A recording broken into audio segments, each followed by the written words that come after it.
मार्च के हवाले से रतेदेरे में भी जो शहर इन ॾियारे के भरपूर नमूने से मल्हायो आहे। रतेदेरे शहरनि सां गॾु मुख़्तलिफ़ सरकारी तौर गैर सरकारी स्कूलनि जे शागिर्दनि ऐं उस्तादनि जेको आहे सो गॾिजी अॼोके ॾियारे खे भरपूर नमूने सां मल्हायो आहे ऐं कमु कंदा। अचो त हिननि सां ॻाल्हि ॿोल कयूं, हिननि जो छा चवणु आहे अॼोके ॾींहं जे हवाले सां।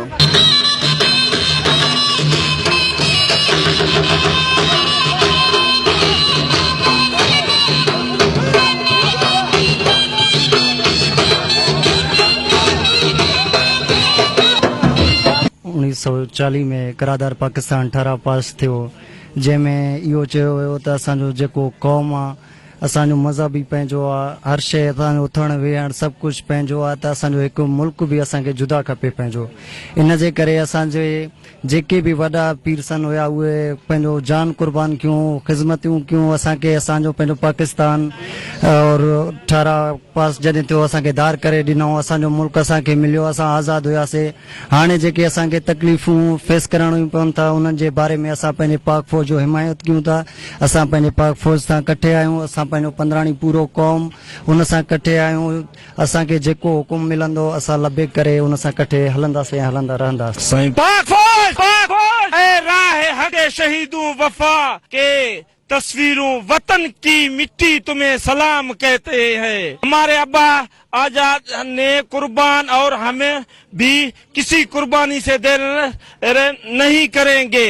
आज 23 मार्च हम ये तारीखी शानदार रैली पाक फौज की हिमायत में निकाली है। हम विरोही कौम, पंद्रानी कौम मिलकर आज और आने वाले वक्त में फौज के साथ खड़े हैं।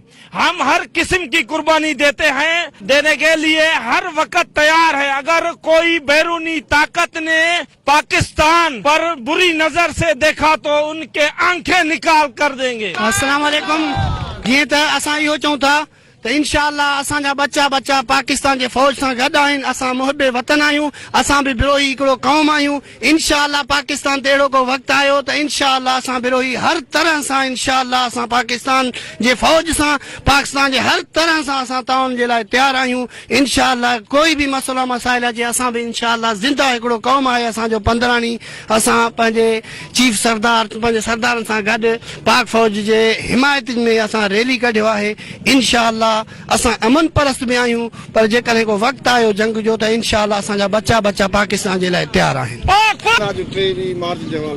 1940 में जेको आहे सो 23 मार्च ते लाहौर मीनार पाकिस्तान में जेको आहे सो करारदार पाकिस्तान पेश कयो वियो। उन में इहो जेको आहे सो चयो वियो त असांजो रहणी कहणी तहज़ीब मज़हब हिकु अलॻि पहचान रखे थो ऐं असां मुस्लमान आहियूं ऐं असां मुस्लमाननि खे अलॻि हिकिड़ो जेको आहे सो वतन आज़ादु वतन ॾिनो वञे ऐं असांजे वॾनि कुर्बानी ॾेई करे असां ईंदड़ मुस्तक़बिल ऐं ईंदड़ नसल जे लाइ जेको आहे सो जान जो नज़रानो ॾेई करे पाकिस्तान मुल्क 1947 ते आज़ादु कयो। ऐं असां हर वक़्तु अल्लाह माफ़ करे कंहिं बि वक़्तु जेकॾहिं कोई बि मसइलो पाकिस्तान आर्मी सां दरपेश अचे थो कंहिं बि कूअ जे तरफ़ां त असां पाक आर्मी सां कठे आहियूं ऐं पाकिस्तान सां कठे आहियूं। नाराए पाकिस्तान, जीए पाकिस्तान।